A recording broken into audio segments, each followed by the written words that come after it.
What's good, people? It's your boy Rory Spooner back with some V&V content. There's no full podcast this week, so now I present to you the 5-minute roundup. So let's start with United and Liverpool. It was a tense affair, but never really lived up to expectations. United making 3 early substitutions affected their rhythm, and Liverpool's front 3 never really got going. The only real talking point of the game was Solskjaer picking a one-legged Lingard over Alexis Sanchez. This will have serious implications for Sanchez's future later down the line. United slipped out of the top 4, Liverpool dropped 2 points, but they stayed at the top by 1 point. It's been a while since Liverpool won the league. If you were to ask Liverpool fans when they last won the league, you'd probably get this response. I do not recall that. I do not recall that, okay? Doesn't ring a bell. The second biggest game of the weekend was the League Cup final, City versus Chelsea. Needless to say, they both shut each other out.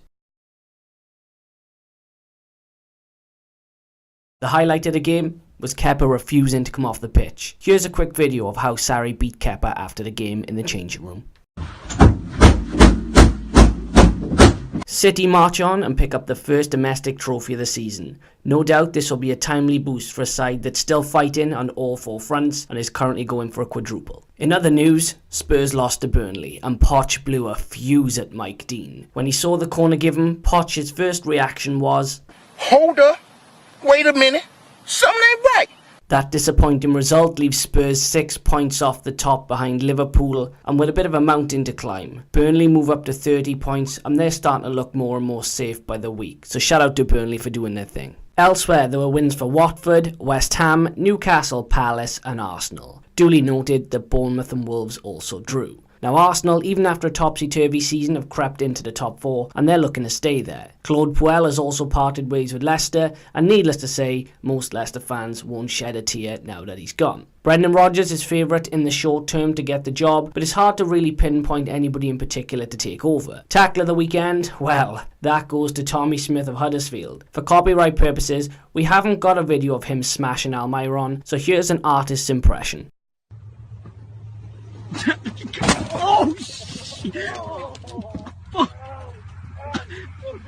My player of the weekend is Gerard Deulofeu. He scored Watford's first flight hat-trick since 1986 and he's been central to them pushing for a European spot this season. He's the most naturally gifted player outside the top 6, just my opinion. The question marks over him have never been over his talent, it's more over his application. Does he want to play at a higher level? Could he cut it at a big club? Or does he like being the big fish in the small pond? No doubt this summer he'll have his pick of the clubs and time will reveal all. Moving forward, we recently set up a challenge to our followers. We want you to submit your team for the best 11 outside of the Premier League top 6. There's plenty of choice and it's a pretty interesting discussion. Send them over to the V&V Twitter page so we can rate, hate and debate. As you can see on the screen, my 1 to 11 has appeared. Let me know who should be there, who should stay, who should go, who should come, who should go. Let us know what manager you would also like to have managing that team that would challenge potentially for a top 6 place. I've gone for Nuno as my manager,